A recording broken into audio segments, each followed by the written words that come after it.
In this video, we're going to explore our fourth and final point of concurrency called the orthocenter. We're going to find the orthocenter by constructing the altitude to each side in the triangle below. Like the other constructions that we've completed, we're going to do this carefully and precisely. So of course it goes without saying that you need your compass and straight edge in order to complete the video. If you need to, pause the video now so that you can go retrieve your materials. Now remember, an altitude always extends from a vertex to the opposite side of the triangle in such a way that it forms right angles with the opposite side. So in other words, what we're going to do here is we want to construct perpendicular lines. In short, we want to construct the perpendicular line from vertex A to segment BC. So in order to accomplish this, recall that I'm going to take the compass, place the point of my compass on point A, and I'm going to open up the compass in such a way that I can construct or create a couple of different arcs that intersect either side BC or an extension of side BC. Now I'm going to make these arcs as small as possible because I know that once I get constructing, the constructions are going to become pretty busy and pretty complex, and I want to keep this diagram as neat as I possibly can. Notice that side BC in my triangle doesn't pass through that first arc that I drew, so I'm going to go ahead and extend side BC of my triangle. Now it still doesn't intersect my arc, which means that what I need to do is I need to go back up to point A and redraw that arc just a little bit bigger. I didn't draw it quite long enough. That's fine, I can fix it. It's more important to be right than it is to be in a hurry and quick just to get it done. There we go. So I'm just going to go ahead and extend that arc. And now what I'm going to do is take my little red pen and I'm going to put dots here at the centers or the places in that diagram where the arcs intersect the side or an extension of side BC of the triangle. And then using those little red dots at centers, I'm going to go ahead and construct a second and third pair of arcs.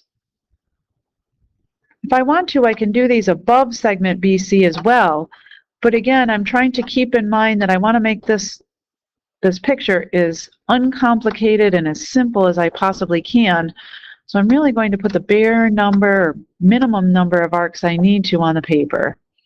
So once I find the spot where those two guys intersect, I'm going to go place the point of my place my straight edge at A, and I'm going to draw that in a way that it passes right through where those arcs intersect. And it looks like I did a pretty good job because I think I've got a really nice altitude there from A to side BC. So there's my first altitude of the triangle. It really doesn't matter which order we do this in. I think I'm going to construct the altitude from vertex C next. And in order to do this one, I'm going to go ahead and place the point of my compass on vertex C, crack her open, and again, draw a nice couple of arcs. Now I made that one big arc. If I had it to do over again, I would probably go back and do just two tiny arcs that intersected side AB. Like with the first side, in this case, we're going to have to take and extend that so that our purple arcs intersect side AB. If you've got a compass where you can use different colors, I think the different colors are going to be very helpful to you in distinguishing which arcs belong with which constructions. Like the last construction, I'm going to go ahead and put a pair of purple points, or sorry, red dots there where those purple arcs intersect my segment AB.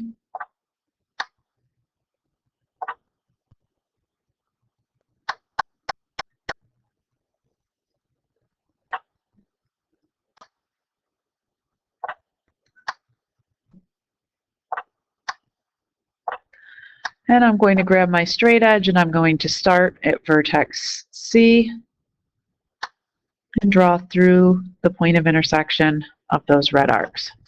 And again, I'm looking at this feeling pretty good about this because if I look at where that altitude intersects side AB, it's looking pretty right angle-ish. All right, my last altitude is going to pass from vertex B to side AC. So I'm going to begin this construction by putting the point of my compass on vertex B. And this time I'm going to use green pen just to distinguish from the other two.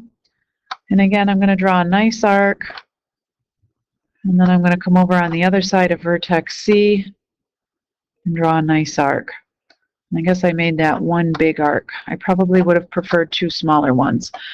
Now, because neither of those green arcs intersect side AC, I'm going to once again have to grab my straight edge and extend side AC. In this case, I'm going to have to extend side AC in both directions.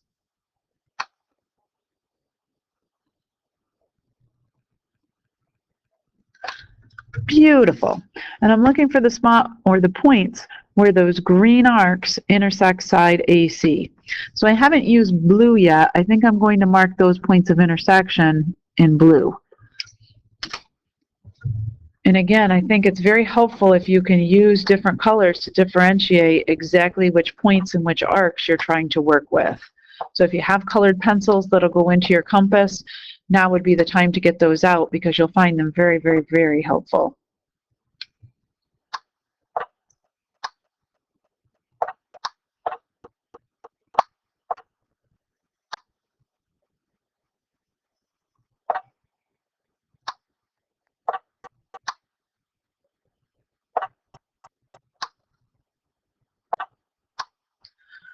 All right, and again, I'm going to go ahead and grab my straight edge and connect vertex B through that point of intersection. And again, I'm liking the way that looks because it makes nice right angles with that third side in the triangle.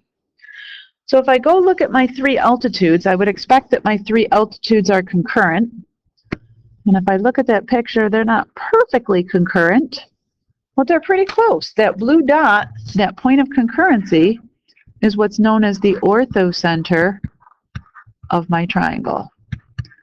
So the orthocenter is the point of concurrency of the altitudes of a triangle.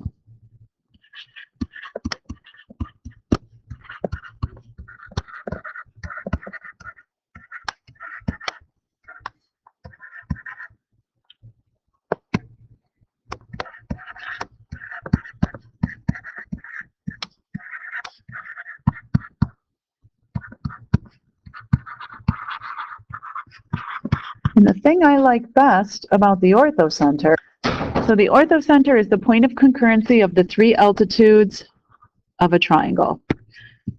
And I think the thing I like best about the orthocenter, what is so special about the orthocenter for me, is that there are no special properties to remember.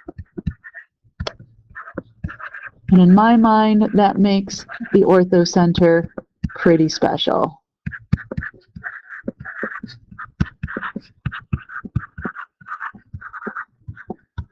So unlike the other three that we've looked at so far in this unit, there are no special properties that you need to know regarding the orthocenter, aside from the fact that its definition is the point of concurrency of the three altitudes of a triangle. All right, so that pretty much concludes the information for this video. Like always, I do want you to take a few minutes and think about what you've seen and heard in the course of the last 8.5 minutes or so. Summarize the key ideas and the important understandings so that you can get your mind wrapped around the important takeaways from this video.